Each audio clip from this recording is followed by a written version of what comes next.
Assalamualaikum warahmatullahi wabarakatuh. Shalom, Om Swastiastu, Naman Budaya, Salam Kebajikan.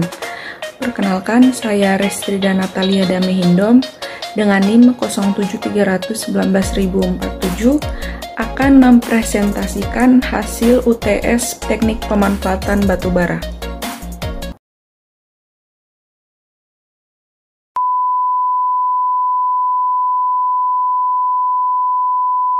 Briket batubara merupakan bahan bakar padat dengan bentuk dan ukuran tertentu yang tersusun dari butiran batubara halus yang telah mengalami proses pemampatan dengan daya tekan tertentu.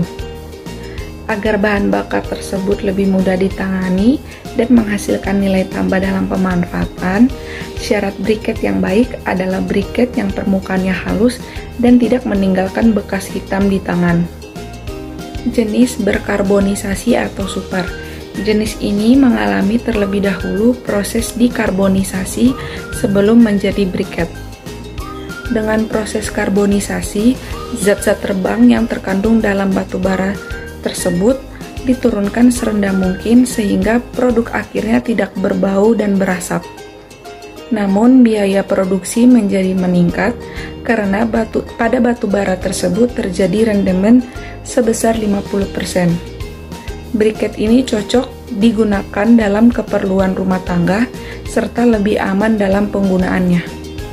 Jenis non-karbonisasi atau biasa.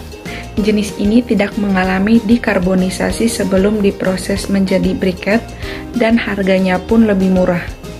Karena zat terbangnya masih terkandung dalam briket batubara, maka penggunaannya lebih baik menggunakan tungku sehingga akan menghasilkan pembakaran yang sempurna di mana seluruh zat terbang yang muncul dari briket akan habis terbakar oleh lidah api di permukaan tungku.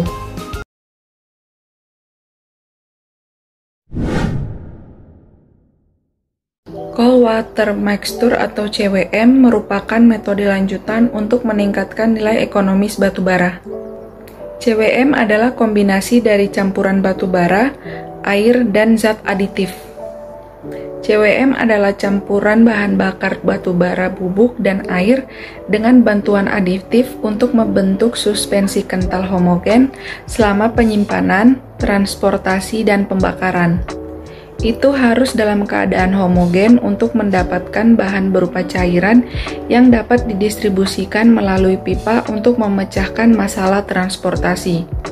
Selain itu juga digunakan dalam pengganti minyak berat yang biasanya dibutuhkan dalam industri seperti bahan bakar boiler. CWM biasanya terbuat dari batubara bituminous karena jenis batubara ini biasanya memiliki kadar air yang rendah dan juga memiliki permukaan hidrofobik. Sehingga CWM yang dihasilkan oleh batubara ini memiliki karakteristik yang baik, stabil, mudah dialirkan dan dapat terbakar secara sempurna.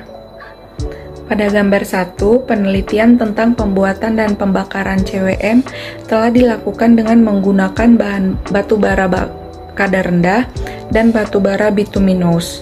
Dapat disimpulkan bahwa CWM dengan batubara bituminous memiliki kandungan yang lebih tinggi dibandingkan CWM kadar rendah untuk menghasilkan viskositas yang sama sebesar 800 Cp.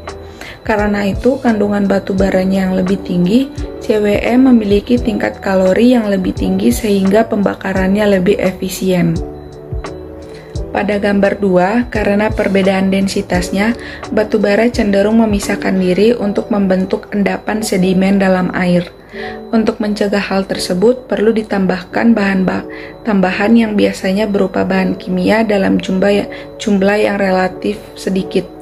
Oleh karena itu, perlu dilakukan penelitian lebih lanjut tentang cara zat aditif yang ideal.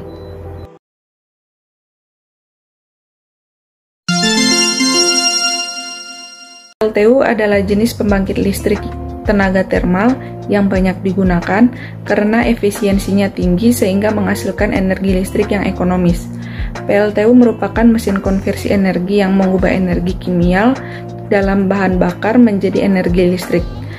Proses konversi energi pada PLTU berlangsung melalui 3 tahapan, yaitu Pertama, energi kimia dalam bahan bakar diubah menjadi energi panas dalam bentuk uap bertekanan dan bertemperatur tinggi.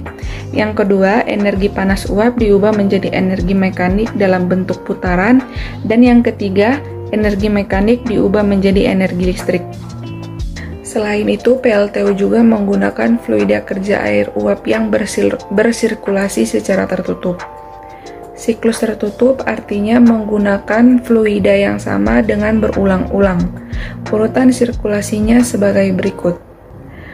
Pertama, air diisikan ke boiler hingga mengisi penuh seluruh luas permukaan pemindah panas. Di dalam boiler, air ini dipanaskan dengan gas panas hasil pembakaran bahan bakar dengan udara sehingga berubah menjadi uap. Kedua, uap hasil produksi boiler dengan tekanan dan temperatur tertentu diarahkan untuk memutar turbin sehingga menghasilkan daya mekanik berupa putaran. Ketiga, generator yang dikoppel langsung dengan turbin berputar menghasilkan energi listrik sehingga hasil dari perputaran medan magnet dalam kumparan sehingga ketika turbin berputar dihasilkan energi listrik dari terminal output generator.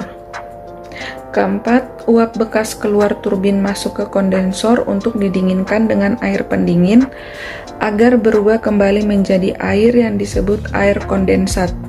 Air kondensat hasil kondensasi uap kemudian digunakan lagi sebagai air pengisi boiler.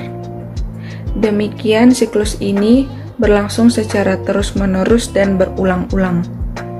Dalam tabel yang terlampir dapat ditarik kesimpulan bahwa penggunaan batu bara dalam persen moisture semakin kecil, maka penggunaan cost akan berkurang. Sebaliknya pun, jika batu bara dalam persen moisture semakin besar, maka penggunaan cost-nya pun akan semakin besar.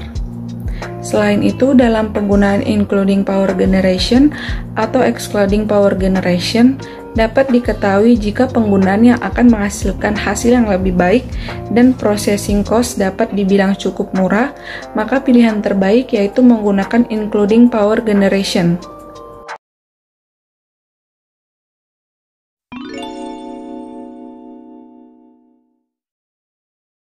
UBC merupakan proses peningkatan nilai kalori batu bara rendah melalui penurunan kadar air lembab dalam batu bara. Air yang terkandung dalam batu bara terdiri dari air bebas atau free moisture dan air lembab atau inherent moisture. Metode yang digunakan dalam UBC biasanya menggunakan minyak berat yang dicampur untuk menutupi pori-pori yang mengalami pelebaran setelah dilakukannya upgrading brown coal.